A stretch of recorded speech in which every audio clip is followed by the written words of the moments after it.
How's it going, guys, and welcome to 4MR Ranch. Today I'm going to be taking a look at the Laserspeed LS-M3, which is an updated offering for 2024. There's a lot of options out there in terms of these kind of laser units, and I am personally just curious to see how well it performs from a different variety of metrics. Now, depending on what you're interested in looking at, check the description below. There will be timestamps so you can skip around to see how this thing performs in those different categories.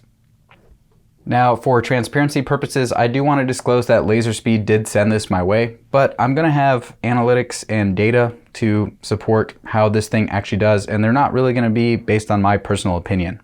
Now, on the rear, the unit has your functions, and they're actually pretty straightforward. You can see in the center you have a switch that toggles from high to low. You'll also notice immediately that when it is not in the off position, a little LED indicator goes off. So currently this other selector is on V for visible. Now that'll either be your green or red laser depending on the model. This one is a red, but once I go over to I, you'll notice that LED indicator shifts, and that's because now we are on the IR spectrum, so IR aiming laser. I do also want to point out that that LED indicator is not turning off. Whenever the unit is powered on, the LED indicator is also on. So I will share my overall thoughts and opinions on that after now using this for a little over 500 rounds towards the end of the video. Just going to get you guys through the overall functionality and controls to orient you to this before we dive deeper into my use case.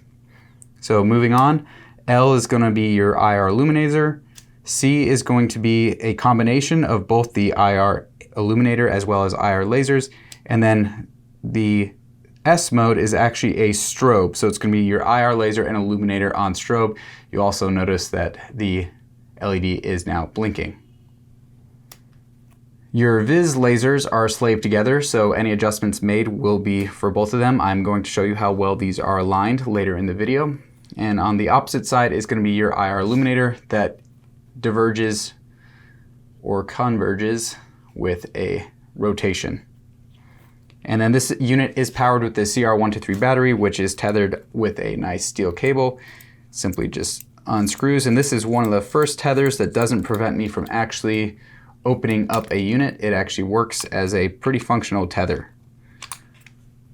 Also tethered on the rear is going to be this remote switch port. Once again, using a pretty decent tether that doesn't seem to bind up or get in the way. It actually works to do the job it was designed to do. Now, the actuation button is on top and it is pretty tactile. You feel it, but it is not overly loud. It has nice texture to it. Doesn't feel like cheap, thin rubber that's going to tear over time. And overall, the build is pretty good. Now, speaking of pretty good, and this is going to start diving into the different test and data points I will collect for you. The turrets on this unit are all capped. The cap has a built-in tool, and you'll see that they're pretty tactile as well, and need a decent amount of force to rotate so they don't feel mushy or cheap at all. But let's go ahead and see how these perform with a basic tracking test. So next, I went ahead and mounted this unit to a large block, which was clamped down to my workbench to make sure there was zero play. And I moved the turrets 30 clicks in the windage direction, then 30 clicks in the elevation direction, and then repeated the process in the opposite directions in an effort to see where the laser started, and ultimately ended up when making the same adjustments to test the quality of the components that were used inside the LS-M3. So this is a very superficial test, but it's still a data point I wanted to collect, and I'm happy to report that it returned exactly where it started when making the same number of adjustments. So one metric that I think is pretty important to talk about when it comes to a device like this is how well the lasers are co-aligned. So fortunately, this one is going to be pretty straightforward because you can see all these patterns are pretty tight and they are equidistant to the physical diodes on this unit. Therefore, they don't diverge over distance. So I did all this at 12 yards. I don't need to calculate what they would spread out to be at a further distance. So it essentially has zero divergence. But how did I collect this data? Well, I mounted this unit to the 4x4 block that seems to be really finding a place in my heart for these tests. I then marked where the visible laser fell on this target. I then switched to the IR spectrum, marked that laser, and then switched back to the visible laser to make sure that the laser had not shifted from my initial mark and skewed the results. So all these here were verified to not have shifted laser, and I'm pleased to say that these lasers are very well co-aligned, and I was pretty impressed by what we found here. Now, the next thing you guys are probably interested in is the actual power meterings for the different visible IR lasers and illuminators on this system. Now, in case you don't know what you're looking at, I have a meter that is calibrated for 633 nanometers, aka the red visible laser spectrum. So those values are 1:1. The other values have been converted for 830 nanometers, which is what Laserspeed reports as the spectrum for their IR settings. Unfortunately, my meter caps out at 40 milliwatts on that red spectrum, and when converted, that ends up being only 28.4 milliwatts. I wish I had more budget for a more expensive meter, but the best I can do is tell you guys that the IR illuminator is capable of greater than 28.4 milliwatts when converged as tight as it'll get and at point blank range.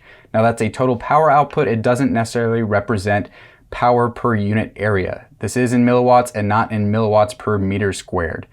So for those that are really technical, just keep all that in mind. For those that don't care, here are your stats. Now, what good would this be if it consistently bounced around and lost zero? So I tested that out for you guys as well by first mounting onto my platform of choice and putting it on a tripod. Once I got it zeroed, I took a confirmation group, which you can see here, a nice tight pattern at what was 20 yards. I then went ahead and enjoyed my range session, did a lot of plinking around like I always do, and that's really what this channel is all about. So I had a good time with it and ended up getting around 550 rounds, which wasn't only 5.56. I did end up putting a little bit more oomph behind this laser to see if I could get those diodes to move around. All right, so got the Laserspeed LS-M3. Let me just double tap it, see the laser's on. I'm gonna see how it holds up to recoil.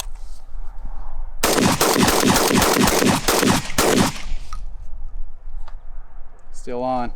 Shotgun pushing me around a bit. It's pretty light. So, looks good. At no point when using this meter did I experience any shut off or flickering of the visible laser.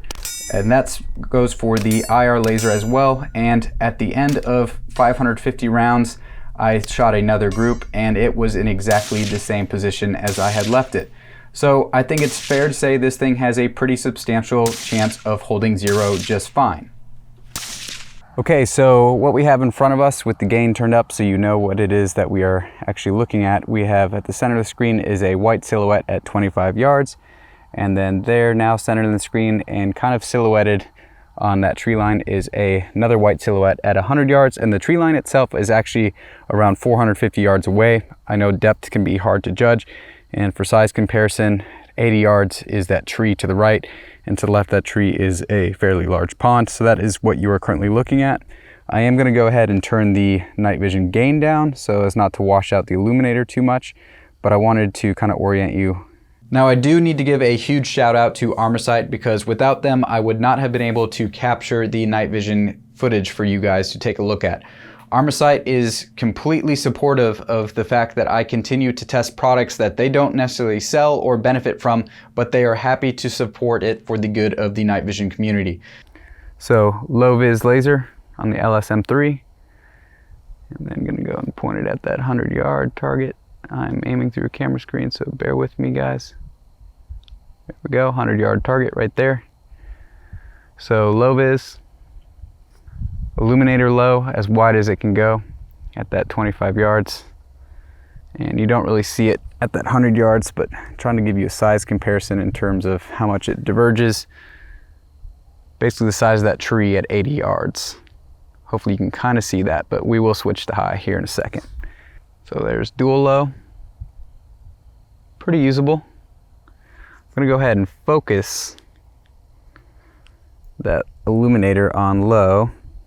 I'm gonna put it back onto illuminator only. So it makes that silhouette pop just a little bit. So especially at closer ranges, that illuminator is definitely more than capable of being usable, and you can see how much it can focus to well within that silhouette. Again, almost a laser in itself at 25 yards. And it can get fairly wide. And there is a strobe function, for those that didn't know, on the LS-M3. So anyways, that's just a brief look at the low power.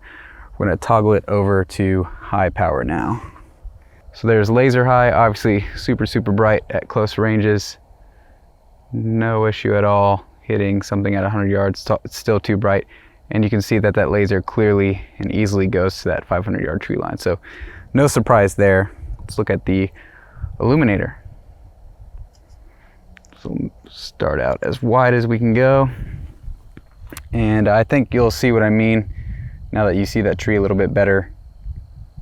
Larger than that tree at ADR. So reasonably wide. And even at the widest setting, no problem at all identifying that silhouette. Just pan it over at some brush. You can really see quite a bit. No issues lighting up that completely moonless night. By the way, hopefully this shows you, it is a pretty darn clean illuminator. A little bit of artifacts in the beam, but not too bad. So now what we're gonna do, I'll focus this beam. It's gonna absolutely be overkill. Now with how much this illuminator can converge to quite literally be a laser beam, if you're using this with like a night vision clip-on, I think it would actually be pretty decent given how much it, again, can narrow. And it's totally washing out the night vision even at almost 500 yards here. Super, super bright. So pretty usable, pretty useful. I am gonna switch to dual high, and that laser is still pretty spicy. A lot of reflection off that steel target. I have not centered the laser on the illuminator, as you can see, guys, so don't hold that against this device. One thing I'll try to show you up against this is that as you change the convergence, right there you see that artifact on that illuminator. That does, I mean, it is a laser-based illuminator, so depending on how focused you are, the artifacts kind of change around a little bit, but overall still a pretty clean illuminator and a very, very strong laser. It would be useful to figure out some way to diffuse this laser so that you can take advantage of this dual high mode. But there you go, the Laserspeed LS-M3. Now, I did not end up using the quick detach mount that was included. It is pretty easy to interchange. This bolt that was included in the unboxing portion basically just replaces the quick detach mechanism. Now, the reason I didn't use it is because you obviously need to set the tension to get it just right for the different tolerance rails you might be using. And this kind of leads me into one of the major issues that I had with this mounting system. But you can see this little notch where that aluminum is now showing. That is kind of an index point that you need to try to get this locking hardware. You can see that shape. It's supposed to index on those points, so you can only adjust the tension in increments of this geometry. The problem is this is a steel nut, for lack of a better way to describe it, with pretty sharp edges, and the body and that little notch there is fairly soft aluminum. So the reason the shiny aluminum is showing is because as I was trying to get it to clamp down and index in between those slots, it pretty much just started taking out that aluminum, then it gets wider, and then it doesn't seat at all. So I tried for a little bit, got a little frustrated, and eventually I just went and used the standard cross bolt. Once I got the nut lined up, then I was able to just, do about 20 inch-pounds, get it clamped to the rail, no issues. I think if I would have had a little bit more guidance, this was not clear in the included manual, what to kind of look out for, I probably wouldn't have messed that up the way that I did, but it is something to be aware of. I think if they were to use this mount, if they could replace that with a better material, or just have kind of better geometry, or chamfer this nut, I think it would avoid a lot of those issues. But it is one of the issues I ran into and wanted to make you guys aware of. Although I think I just tried to go too fast and made it worse. So once you get that index the proper orientation, and don't force it, I think is probably the best takeaway from this, because if you force it, you're gonna kind of smash that aluminum, and it's gonna be that much harder to get it to fit without having to file it down a little bit. So once it's in, you can just use the cross bolt and it'll tighten down like any other system. Just careful not to let it back out. Once you catch a few threads, it should be fine.